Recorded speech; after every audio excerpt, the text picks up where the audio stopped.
সূরা বাকারার শেষের 3টা আয়াত কেন পড়বেন?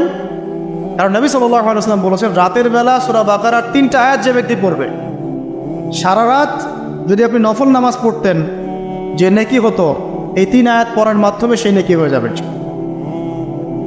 ঠিক আছে? সারা রাত ধরে নফল নামাজ পড়া কি কষ্টকর না? এটা সবচেয়ে সহজ হচ্ছে আপনার সূরা বাকারার শেষের 3টা আয়াত পড়বেন, ঘুমিয়ে যাবেন, ইনশাআল্লাহ সারা রাতের নেকি আপনার আমলনামায় লেখা হবে। এগুলো শুধু বললেই হবে না আর শুনলেই হবে না, আমল করতে হবে কবে থেকে? ইনশাআল্লাহ আজকে থেকে। আল্লাহ পাক সবাইকে আমল করার তৌফিক দান করুন, আমিন।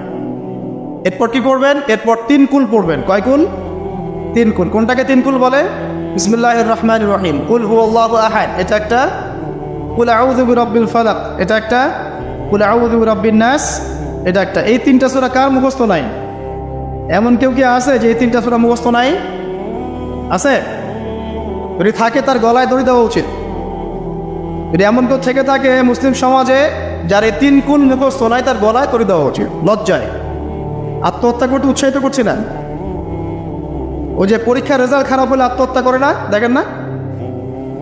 তারও আগে তো তোমার লটকানো উচিত ছিল এই জন্য যে তুমি 3 কুলই পড়তে পারো না। মুসলিম সমাজে বড় হয়ে মুসলিম পরিবারে জন্মগ্রহণ করে 3 কুল যে পড়তে পারে না, তার কি দরকার আছে বেঁচে থাকার? কে কোন মুখ নিয়ে আল্লাহর সামনে দাঁড়াবেন? কোন মুখ নিয়ে নবী সাল্লাল্লাহু আলাইহি ওয়াসাল্লামের সামনে যাবে? ইয়া রাসূলুল্লাহ, আপনার উপরে পুরা 30 পারা কোরআন নাযিল হয়েছিল, আমি 3 কুলই মুখস্থ করতে পারি নাই, আমার জন্য সুপারিশ করেন। এই কথা কোন মুখ নিয়ে বলতে যাবে? তবে কোরআন একটা কিতাব, আলহামদুলিল্লাহ। একজন হিরোইন খোরও দেখবেন সূরা ফাতিহা পড়তে পারে, তাই না?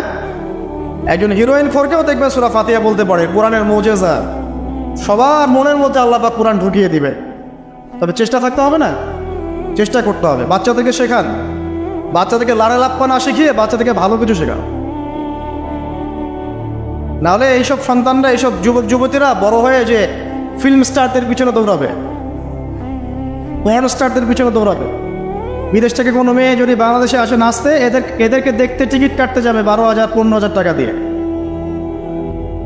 সুসন্তান মানুষ করে যান, কুলাঙ্গার প্রজন্ম জন্ম দিয়ে কি দরকার? এর চেয়ে বাচ্চা নেওয়ারই দরকার নাই। এই যে বাচ্চা কাচ্চা এভাবেই মানুষ করবেন, তাহলে নেওয়ারই দরকার নাই ভাই।